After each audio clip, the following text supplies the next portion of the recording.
नए बच्चे के लिए एडवांस थोड़ा सा ज़्यादा इजी पड़ेगा। मैंने तो सर शुरू में टारगेट लेके चला था कि 2-3 साल में निकाल सकता हूँ। 6-7 लेक्चर तो हो जाता था सर। मेरे पहला मॉक लगाया था तो सर तो मेरा 59 नंबर आया था।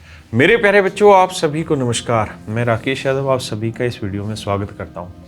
मेरे प्यारे बच्चों, आज मैं आपसे मिलवाने जा रहा हूँ एक ऐसे बच्चे को जिसकी CGL 2023 में सिलेक्शन हुआ है और उसकी रैंक है 32 उस बच्चे की रैंक है। 32वीं रैंक है CGL 2023 में। ऐसे बच्चे से हम मिलने जा रहे हैं। इसका नाम है सचिन तेंदुलकर। सिर्फ सचिन नाम है, तेंदुलकर में मजाक कर रहा हूँ। तो आइए मेरे प्यारे बच्चों, सचिन से बात करते हैं और इसके बारे में जानते हैं सारी चीज़ें कि 32वीं रैंक ये बच्चा लेके आया है। तो टॉप 100 में जितनी भी रैंक होती है उनको लाने के लिए एक विशेष एफर्ट हर एक को कुछ ना कुछ करना पड़ता है। वैसे तो सिलेक्शन के लिए ही हर एक को अलग एफर्ट करना पड़ता है, लेकिन टॉप 100 रैंक में आने के लिए तो बहुत ज़्यादा प्रयास करने पड़ते हैं। तो आइए इस बच्चे से जानते हैं सारी चीज़ों के बारे में और देखते हैं आपके लिए कितनी ज़रूरी चीज़ें निकल पाती। तो सचिन बेटा, एक बार पूरा नाम बताओ और फिर पूरी चीज़ें एक्सप्लेन कर, अपने घर परिवार की, कहाँ से स्कूलिंग की है, कहाँ पे पढ़ा है, पूरी चीज़ें बता। सर मेरा नाम सचिन कुमार है। मैंने 6 क्लास तक गांव के स्कूल से पढ़ाई की है, 6 क्लास तक। उसके बाद फिर मेरा सिलेक्शन नवोदय होता है सर, सरकारी नवोदय विद्यालय में, तो उसमें हुआ था। तो 6 से लेके 12 तक मैंने पढ़ाई नवोदय विद्यालय में की है। ब्रिलियंट। और नवोदय विद्यालय कौन सा तेरा? धनबाद वाला? धनबाद में। ब्रिलियंट। हाँ। उसके बाद सर मैंने जेई का प्रिपरेशन के लिए सर ड्रॉप लिया था, बट हुआ नहीं था। तो बट फिर अपने स्टेट गवर्नमेंट का एक टॉप कॉलेज है अपना झारखंड का, जो वहाँ पे जो झारखंड कंबाइन होता है उसके थ्रू वहाँ पे एडमिशन हुआ था। फिर VIT सिंदरी में। ठीक। फिर वहाँ पे सर 4 साल अपना केमिकल इंजीनियरिंग मेरा ब्रांच था। अरे वेरी गुड। उसके बाद बट कोरोना के टाइम पे मतलब 2 साल तो क्लासेस ऑनलाइन चल रही थी सर, बट उतना अच्छे से हो नहीं पाती ऑनलाइन में इंजीनियरिंग की पढ़ाई। तो फिर तब डिसाइड किया था कि फिर SSC का प्रिपरेशन करूँगा वगैरह। अच्छा, उसी समय सोचा था SSC के लिए? हाँ, कोरोना के टाइम पे। पहली बार SSC के बारे में किसने बताया? मेरे एक मामा हैं, उन्होंने बताया था। तो वो तैयारी कर रहे थे? तैयारी कर रहे थे उस टाइम। वो तैयारी कर रहे थे। हाँ। तो उनको बताया। अच्छा, तो ये बता कि तूने 2020 में प्रिपरेशन के बारे में सोचा जब पहली कोविड आया? 21 में सर। 21 में? अच्छा, सेकंड जब वेव आई थी। अच्छा, तब तक SSC के बारे में कुछ ख्याल नहीं था। तो 2021 में जब पहली बार प्रिपरेशन का सोचा तो कैसे क्या सोचा, क्या करना है, कैसे पढ़ना है, कहाँ से पढ़ना है, क्या सोचा? सर उस टाइम घर में बहुत टाइम हुआ करता था, कहीं जाना नहीं है, तो ऐसे एक दिन यूट्यूब में सोचे थे कि चलिए कुछ मतलब मैथ्स का पढ़ते हैं। तो नंबर सिस्टम एक चैप्टर था आपका यूट्यूब में, तो वो स्टार्ट किया था। तो उसमें सर बस 11 लेक्चर हमको मिला। अच्छा। तो आधा जाके रुक गया। फिर जब मन में हुआ कि अब आगे कैसे पढ़ूंगा मैं। हाँ। तो फिर आपका बुक मंगाया था, वो 7300 वाली बुक आती है ना सर, वो बुक मंगाए थे। तो फिर सॉल्यूशन बन जाता, बेसिक से तो बन जाता था सर, लेकिन फास्ट करना रहता है SSC में। तो फिर उसके बाद फिर सर्च वगैरह किए कि कैसे कर सकते हैं क्लास वगैरह आपका। तो फिर पता चला कि ऑनलाइन पढ़ाते हैं आप लोग। तो फिर आपका क्लास लिया था सर सितंबर 2021 के टाइम पे। तो तूने मेरा VOD बैच लिया था? लाइव बैच लिया था सर। अच्छा, लाइव बैच लिए थे, बट उस टाइम कर नहीं पाते थे क्योंकि फिर कॉलेज स्टार्ट हो गया सितंबर में। और बैच कौन से महीने में लिया था? सितंबर में सर, सितंबर 2021 में बैच लिया था। अच्छा, तब तक हाँ शायद कोविड की सेकंड वेव चली गई थी, जाने वाली थी। स्कूल कॉलेज खुल रहे थे, तो फिर रेगुलर लाइव क्लास नहीं लेता नहीं हो पाया था सर। फिर उसके बाद फिर कॉलेज जनवरी में, हमारा कॉलेज जनवरी में खुल गया 2022 में सर। तो उसके बाद फिर कॉलेज में व्यस्त हो गए थे दोस्तों के साथ, जो कॉलेज लाइफ होता है सर अपना। उसके बाद वही जून में हम लोग निकले कॉलेज से।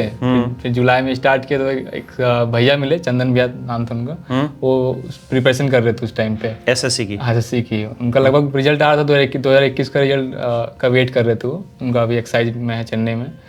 तो उन्होंने ही बताया कि मैंने तो सर शुरू में टारगेट लेके चला था कि 2-3 साल में निकाल सकता हूँ। अच्छा।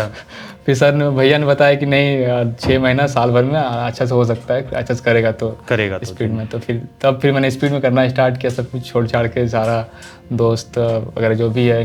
अच्छा, तो फिर वो जो लाइव क्लासेज रिकॉर्डेड तेरे फोन में रिकॉर्डेड हो गई थी मेरे लिए वो। तो फिर मैंने रिकॉर्डेड वीडियो सारा कर लिया। तो फिर कितने महीनों में, कितने दिन में खत्म किया वो? 2 से 3 महीने लग गया था सर, 3 महीने के आसपास में। 2 से 3 महीने में? फिर रोज पढ़ता था? कितना पढ़ता था सर? सुबह से उठ के लेके मतलब सुबह 6 बजे उठ गए, उसके बाद बस क्लास ही करना रहता था, और बीच में बस खाना बनाना अपना, और खाते थे 12 बजे। अच्छा। और फिर शाम 4-5 बजे तक, जब तक मन ये नहीं होता था कि अब मैथ्स हो गया, तब कुछ और पढ़ना चाहिए, तब तक मैं आपका क्लास करता था तब तक। एंड आफ्टर दैट इंग्लिश वगैरह या फिर जो भी है। तो दिन में एवरेज कितने लेक्चर देख देता था तो इस हिसाब से? मैक्सिमम 6-7 लेक्चर तो हो जाता था सर मेरे दिन के 6 से 7 लेक्चर। अच्छा, तो 2x की स्पीड पे चलता होगा तुम्हारा तो? गुड। क्योंकि नोट्स भी बनाना पड़ता था ना सर। अच्छा हाँ, नोट्स कहीं उस टाइम पे हमको पता भी नहीं था कि आपका मैथ्स का क्लास नोट्स आते नहीं, तो वो ले लेते हैं, तो हम नोट्स बना देते सर उसका कुछ। ये बात ठीक है। हाँ, क्लास नोट्स हाथ में हो पहले से तो हम उसी में चेंजेस करके कर सकते हैं चीज़ों को बहुत अच्छे तरीके से, स्टाइल बना सकते हैं उसका। तो फिर हाथ से बनाते थे सारे क्लास नोट्स? वो रखे हुए भी है? हाँ सर, रखे हुए हैं।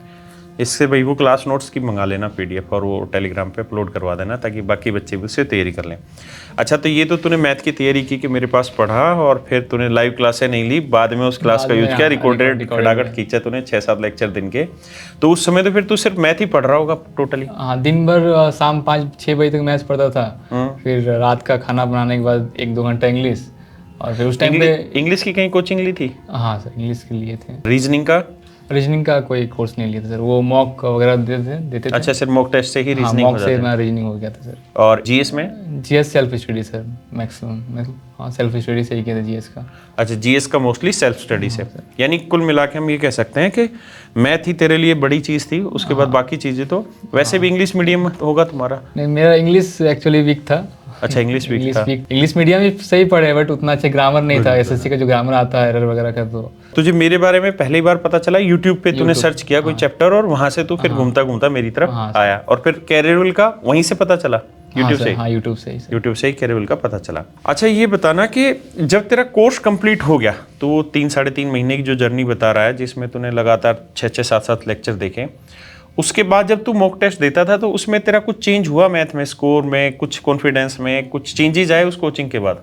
ये सर, जब पहला मॉक लगाया था तो सर, तो मेरा 59 नंबर आया था ओनली। अच्छा। जो कोर्स कंप्लीट करने के बाद इंग्लिश और मैथ्स का पहला मॉक लगाए थे हम सर, अक्टूबर के आसपास में कभी, तो 59 नंबर आए थे। फिर अपना भैया को फ़ोन किया था हम कि ऐसा ऐसा है, तो भैया मोटिवेट किए कि नहीं, मतलब धीरे धीरे नंबर बढ़ जाएगा, बस तुमको अपना थोड़ा स्ट्रेटेजी बनाना पड़ेगा टेस्ट देने का भी, क्योंकि पहला मॉक लगाए थे तो मैथ्स तो रीजनिंग में ही फंस के हम रह गए थे 1 घंटा। तो ऐसा हुआ था मेरे साथ। तो फिर लेकिन वही 3-4 मॉक लगाते लगाते फिर वो 100 क्रॉस कर गया था। धीरे धीरे वो चीज़ें बढ़ती चली, धीरे धीरे फिर पता चला कि नहीं, पहले रीजनिंग करना है, फिर जो ईजी है ज़्यादा वो सब पहले करना था, फिर बाद में। अच्छा, तो एक चीज़ मुझे ये बता कि जिसको मैथ नहीं आता है तो ऑनलाइन से वो मैथ सीख सकता है कि नहीं, मुझे ये बताना। सर फ्रैंकली ऑनलाइन सबके लिए पॉसिबल नहीं होता ऑनलाइन पढ़ना, बहुत कोई सो जाता है। मेरे 1-2 दोस्त है, बोलते हैं ऑनलाइन पढ़ते तो नींद आता है हमको, तो बस यार यही मैं जानना चाहता हूँ। इंटरव्यू का असली मकसद भी यही कि सच बाहर आए, है ना, कि ऑनलाइन में दिक्कतें बीमारियां क्या है। तो इस बच्चे ने ठीक कहा कि ऑनलाइन पढ़ते पढ़ते सो जाता है, बट मेरे सो गया था, क्योंकि मुझे था कि करना ही है, मेरे पास कोई ऑप्शन नहीं था। मेरा फैमिली बैकग्राउंड, यानी सेल्फ मोटिवेट रहना पड़ेगा। सेल्फ मोटिवेटेड हमेशा रहना पड़ेगा सर, और गाइडेंस चाहिए आपको, गाइडेंस जल्दी करने के लिए। और ये जो रील वगैरह इसमें टाइम खराब करते थे कि नहीं सर, स्टार्टिंग में करते थे। ब्रेक 10 मिनट का ब्रेक लिए, रील्स देखे, कुछ भी किए, यूट्यूब में कोई वीडियो देख लिए किसी का, जब से सीरियस हुए उसके बाद छोड़ दिया। लेकिन जैसे जैसे पता चल गया टाइम तो घट रहा है, टाइम है ही नहीं कुछ और पढ़ने के लिए, तो फिर धीरे धीरे सब अनइंस्टॉल मार दिए, सारा सोशल मीडिया वगैरह अनइंस्टॉल करके ही सारा होता है। नहीं तो मोबाइल में रहता तो सर खुल ही जाता, हाथ चल जाता, तो फिर इसीलिए। अच्छा, मुझे ये बताना कि जो बच्चा पहली बार कोचिंग ले रहा है, उस या तैयारी कर रहा है, बिगनर्स है, फ्रेशर है, उसको अरिथमेटिक पहले करना चाहिए, एडवांस तैयारी करते समझने में कौन सा आसान लगता है नए बच्चे के लिए? सर नए बच्चे के लिए एडवांस थोड़ा सा ज़्यादा इजी पड़ेगा उसमें, क्योंकि अरिथमेटिक में क्या है, किसी को लैंग्वेज समझ नहीं आता, अरिथमेटिक और एडवांस में क्या है कि आपका डायरेक्ट आपको फॉर्मूला पता है तो आप उसको बना सकते हैं, और उतना बहुत ही टफ लैंग्वेज भी नहीं होता क्वेश्चन का। लेकिन अभी जो एग्जाम चल रहे हैं इसके हिसाब से देखें तो अरिथमेटिक का पोर्शन ज़्यादा हो गया और एडवांस का पोर्शन ना के बराबर आने लग गया। मेंस में तो जैसे एक भी ट्रिग्नोमेट्री का क्वेश्चन नहीं आया, ट्रिग्नोमेट्री नहीं था, ज्योमेट्री नहीं था, ज्योमेट्री भी नहीं था, सर्कल वगैरह का भी आपको कोई क्वेश्चन नहीं था। तो यानी एडवांस तो लगभग खत्म ही कर दिया, अरिथमेटिक पे ही आ गया, और आने वाले टाइम में मुझे लग रहा है सारा अरिथमेटिक ही उठा के लेके जाएंगे। अच्छा, ये बताना, मॉक टेस्ट लगाना तुम्हें लगता है कि तुम्हारी सफलता में कितना ज़रूरी रहा, और मॉक टेस्ट से क्या फ़ायदा हुआ? और मॉक टेस्ट में जब नंबर नहीं बनते थे तो उस समय जब डिप्रेस होते थे तो उस समय क्या किया करते थे? किसी भी एस्पिरेंट के लिए मॉक टेस्ट मेरे को लगता है सबसे ज़्यादा इंपॉर्टेंट है, क्योंकि प्रिपरेशन बहुत से करते हैं, लेकिन कौन सा लेवल, मतलब कौन सा सब्जेक्ट आपका कम वीक है, कौन सा स्ट्रॉन्ग है, किस में आप नंबर उठा पा रहे हैं, वो सब पता चलता है आपको मॉक देके। तो जब मैंने मॉक देना स्टार्ट किया तब पता चला कि मेरा सिलेबस तो कंप्लीट हो चुका है, लेकिन वो फास्ट नहीं आ रहा अभी भी, क्वेश्चन देखिए और बना दिए। एसएससी में तो आपको ऐसे करना पड़ता था कि 20 मिनट में मान लीजिए 18-15 जो भी लगता है मैथ्स करने में, तो स्पीड करने के लिए आपको ऐसे पता नहीं चलता ना। ऊपर से मैं अकेले एक रूम में पढ़ता था, तो कोई कंपटीशन नहीं था आसपास में कि हम कंपेयर कर सके। तो सबसे बेस्ट मेल था कि मॉक देते थे। स्टार्टिंग में नंबर बहुत कम आता था। उस टाइम पे एक भैया थे, तो भैया थे, मामा थे और फैमिली और पापा मम्मी लोग हमेशा मोटिवेशन कर देते रहते थे कि करना हो जाएगा, किसी तरह करते रहो। तो फिर वही था सर।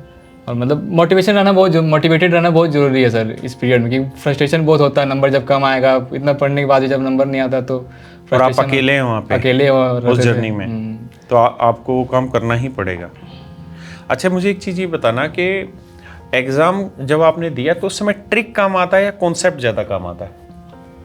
सर मेरा अंदर का ये था कि पहले ट्रिक से बनाने की कोशिश करते थे हम। क्वेश्चन देखे और ट्रिक अगर याद आ गया तो ठीक है, नहीं तो फिर बेसिक से में चल जाता था। वो लेट नहीं कराता इस प्रोसेस में कि समझ गया, घूमना वहाँ बैठ के घूमना नहीं आता में। जैसी लैंग्वेज बदली तो फिर कॉन्सेप्ट पे चले गए, और सिंपल आ रहा है तो ट्रिक पे चले गए। और मम्मी पापा क्या करते हैं?